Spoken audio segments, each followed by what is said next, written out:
Good morning, everybody. It's February 23, quarter to 10. I've been to Home Depot again this morning. I was laying awake last night and this morning thinking about this job of putting the floor down and anything and everything that I could think of. This is going to be a problem right here because I think this should have sat, threshold should have sat on the floor maybe. I don't know. Maybe it's normal for it to just go up against there. I don't know, but it's gonna. It's the only way to do it. Then the other thing I was thinking about last night was how long my screws should be. And I bought 2.5-inch screws, and I thought that would be good because it'd go down in the joist and it'd really lock everything down. And I don't know why and how I did this, but I did some research and I was just like, decided to Google what's the right length of screw or nail or whatever. And found out you're not supposed to go through the subfloor. I guess if you go through the subfloor and you hit the joist, then you create a situation of possible squeaking later on. I don't know. I guess something about gripping into the subfloor and not going out the other side creates the floor and the subfloor together as a solid piece and not connected to the joist underneath. It probably not a huge deal. I don't know. Anyway, I bought those 2.5 inchers, and I'm not going to do it because I asked that question every different which way I could, researching, and pretty much everyone agrees the answer is your screw shouldn't go through the subfloor. So I have 5/8 inch subfloor, so barely over 1/2 inch, and then I have 1/8, which is 3/4 inch. So 3/4 plus 1/2 would be 1 1/4, and it's 1 and a little bit more than 1/4. So I got 1 1/4 inch screws. The screws will probably still penetrate the subfloor barely because I'm going to sink them a tiny bit into the floor. But I think it's going to be the right answer. I also got the jacks yesterday, so we'll do a little unboxing of the jacks, 4 jacks, and hopefully they work and do what I need. And then also we'll be unboxing this guy today and getting it set up. Setting myself up a workstation to start doing this floors. All right, let's get to work. Okay guys, we're gonna do an unboxing. So, this is the DeWalt 12-inch double bevel compound miter saw. DWS 716.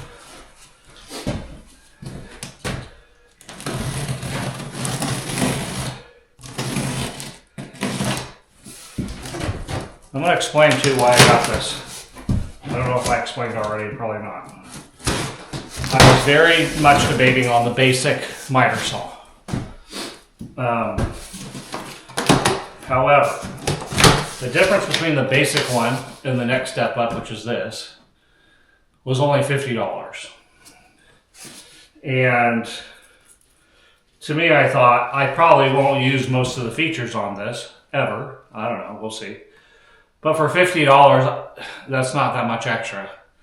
So in the future, if I did become better at woodworking, or I did want to do what this does, I don't even know what it does. I know it does a lot of different angles, and you can adjust the arm on both sides. You don't have to flip the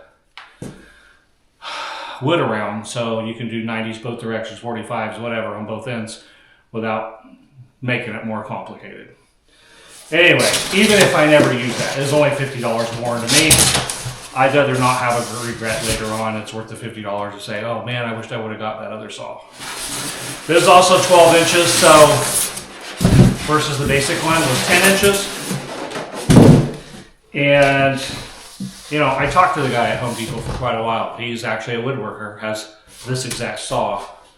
And he explained a lot of pluses and the pluses. There wasn't really any minuses to getting this. He says, I asked him, is it worth paying the extra $50? And he went into a long spiel about all kinds of stuff.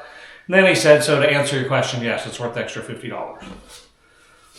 Even a simple thing like if I want to cut something a little bit bigger, this will do it versus the 10-incher. Even things like a 4x4. He's like, this will cut a 4x4 much easier than a 10-incher. This much more clearance. So this thing is big.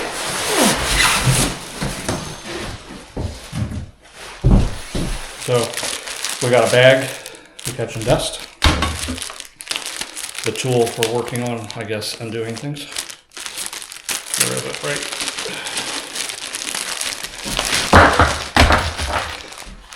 This is some tool. Star head and a, what do they call that? 6-sided. And then directions, which I'll probably need to look at. All right, guys, so I got this unpacked, and I kind of know already how to work one of these, so I'm not really reading the directions about that. But I wanted to make a fine a cut as possible and not shred the pine, so I bought a 100-tooth blade.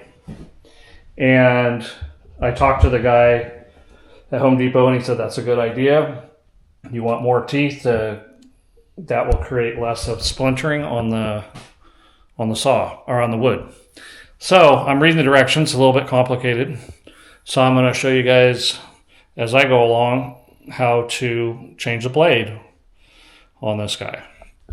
First of all, this was connected right here, so you have to undo this.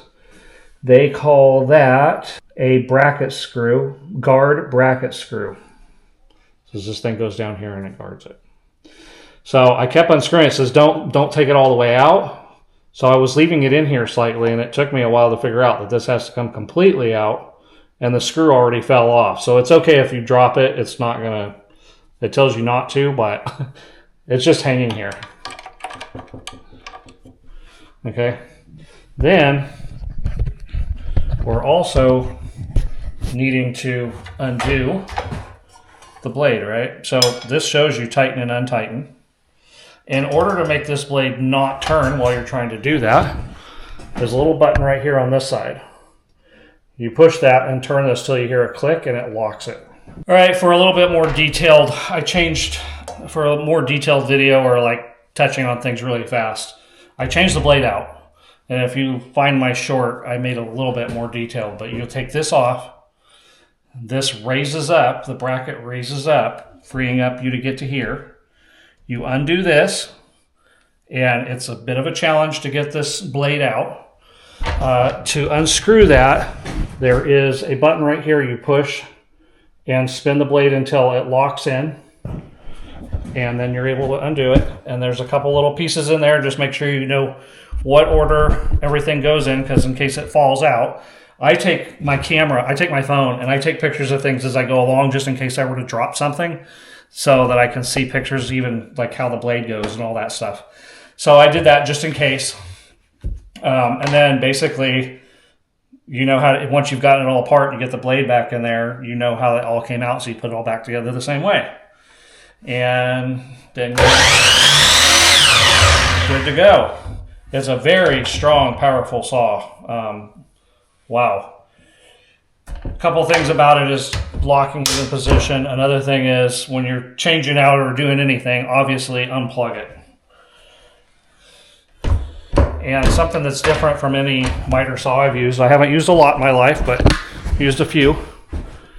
You have to push this button this way, and then you can push the button. So this has to go over and then push. Quite interesting. All right. I'm supposed to be laying floor today, but I knew I was going to have a big learning curve on a lot of things. Getting this out of the box, setting it up. I've seen guys who said they like to mount this to the table and stuff, but I don't have a woodworking shop. This is being mobile, so I'm keeping it that way. I'll probably keep this thing, I might just mount this on here so I don't lose it. And then, of course, this is the blade that I used. And here's my DeWalt blade that was on there. I'll probably keep this. And so the guy that I talked to at Home Depot said, he's a woodworker, as I mentioned. He just leaves as high a tooth count as he can on his saw, and he uses it for everything. He says, as long as you go slow and you don't jam it and everything, you can just use a bunch of teeth. So, but what I'm thinking is, now that I know how to take this on and off, it's a pain, but now that I know, if I do have if I know I'm going to do a lot of 2x4s or framing, because we're going to try to build another house, I'll probably switch over to this just to not wreck that blade for things that doesn't need to be. This is a 60 tooth that came with it. So All right, on to the next stuff and keep on learning and getting this set up. Now, I've not done this. I have no idea what this is gonna, well, I saw a picture on the website, that's it. It'll be a learning curve with this too. I don't know what I'm getting into.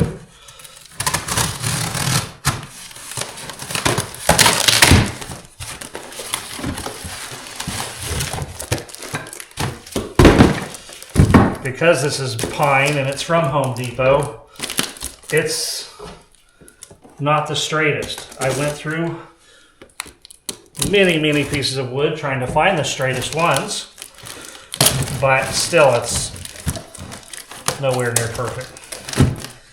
So, besides the fact of needing to get the wood pushed together as best that I can, I figured if something was a little warped, this would help as well.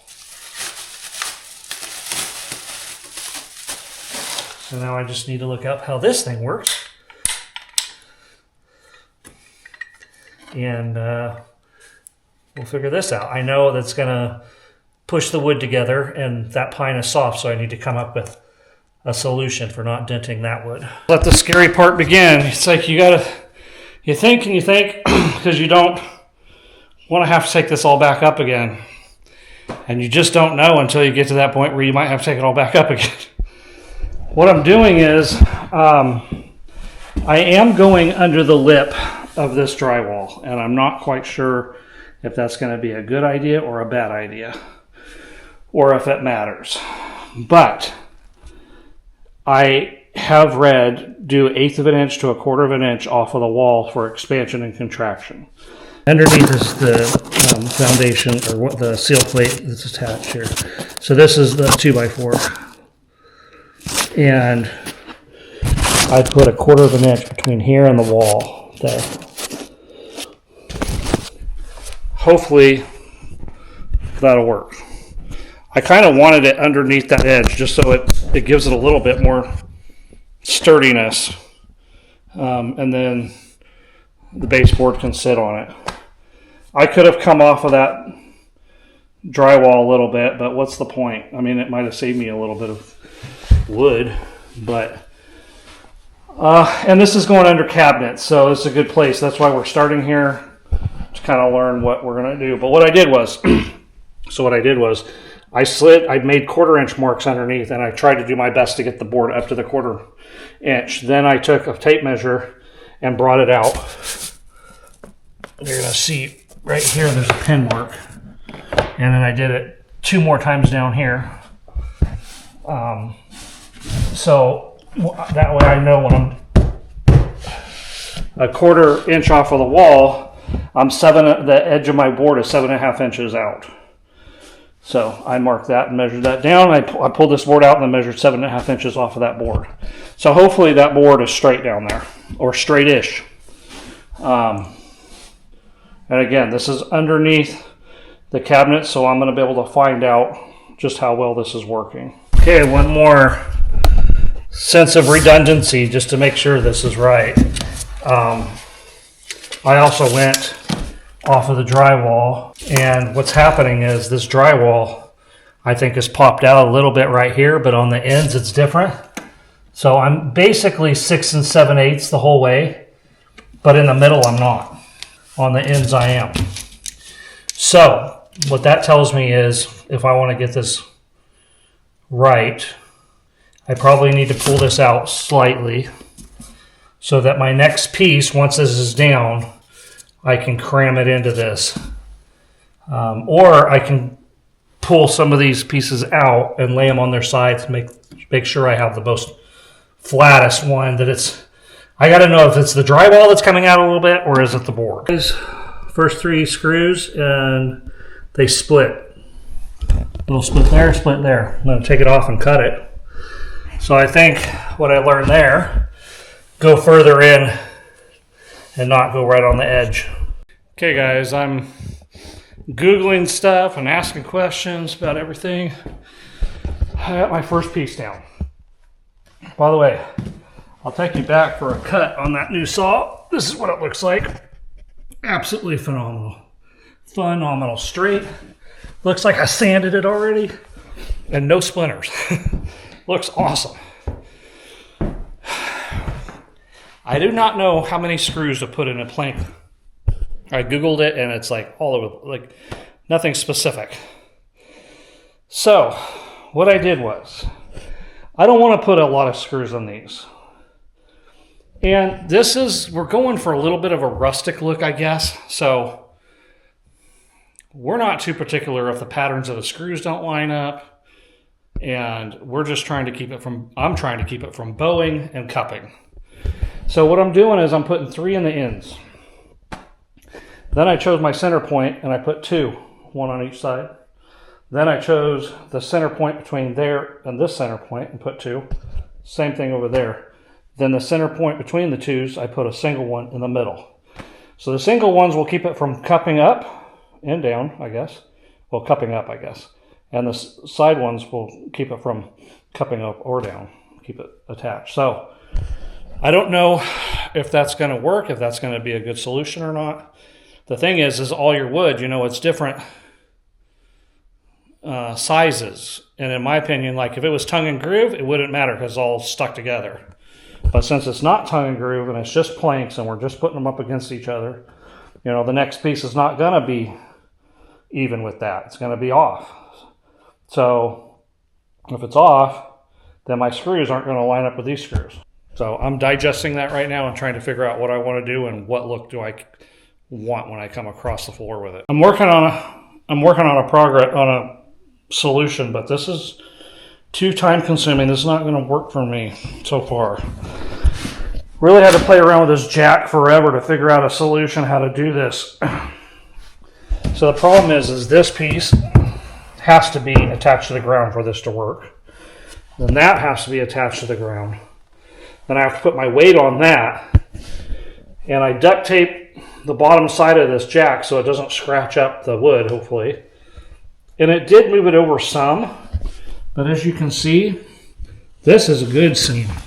But when you get down here, it's a little bit more than I wanted. I don't know if it's going to be okay or not, but that's basically the best I can do. But that's a lot of work to go through just for one plank. I don't like the idea of it taking me this long to lay this. And Valentina, I talked to her. She thinks I put too many screws in the wood, so she said just put 3 on the ends and 3 in the middle. I feel like this is a long enough piece that this stuff could still bow up here in the middle. I think I might have to put at least a single one or something in between. Well, we discussed and said, hey, if it doesn't work out, we can always add screws later.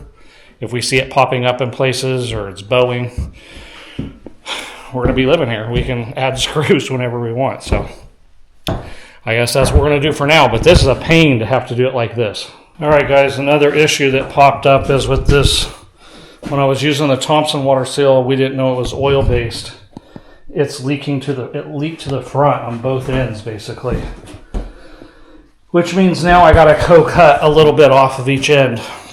Show you firsthand how beautifully this thing cuts.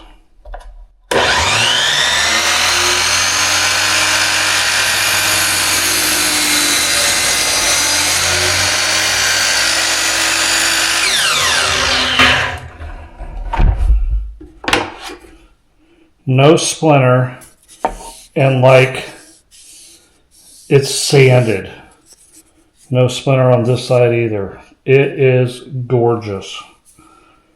I'm having difficulties. I kind of thought this would happen, but I was hoping those jacks were going to solve the problem. I actually ended up needing 1 jack, I feel like. I thought I could use 2 per board, but it's too much of an ordeal. Anyway, I don't know if you can see this or not, but there's a gap right there. Maybe I'm asking too much. I don't know. I wanted them really butted up hard against each other, but it's just not happening, unfortunately. So these boards, the long ones, are seemingly in worse shape than everything else shorter. The shorter it gets, the better the shape it's in, I feel like. So now I need a shorter piece here, And I think I'm going to start taking the short out of these. And, you know, I thought I'd be using these out here along, taking up nice space up here in the middle of the room. And maybe I will, by the time I get to the middle room, have some of this left. But I am going to go ahead and use this for my shorter pieces. Just wanted to make a suggestion if you are a DIY guy like me, and this little tip, if you're going to be doing, if you think you're anticipating using any wood wider than 6 inches, get a square that extends. That's been very helpful. Anything over 6 inches keeps it square, and it's awesome. I highly suggest it. All right, guys, a little bit after 5:30, and this is all I've gotten. 4 rows. The house is off a little bit, and also the wood's all off too. So I think after it's worn and it's down for a while, it'll look good, but it's going to take a minute. And Valia is also here, painting doors. I think we came up with a color finally. It worked all day, and now she's here painting. Hey. Glutton for punishment. No, needs to be done. How do you like the color? I like it. It's neutral. You wished it was a little darker? It was. I wish it was a little darker. But I love this line. This is the most incredible line I've ever worked with. And it's called Woodlocks by Benjamin Moore. By the way, we're not getting paid for this. But it's unbelievable. Just unbelievable. We're using outside deck and siding exterior stain. Oh, it's $66 for 1 gallon. But it's worth every cent. It's worth it.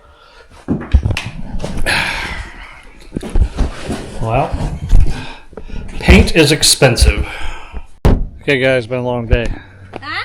It's been a long day. Yes. And Valia just wants to keep doing more. The job needs to get done. She's trying to one-up I don't me. have a luxury of time like somebody does. Bye, everybody. Bye. It's 6 o'clock. We'll see you tomorrow. Yeah, probably by 9. Something like that.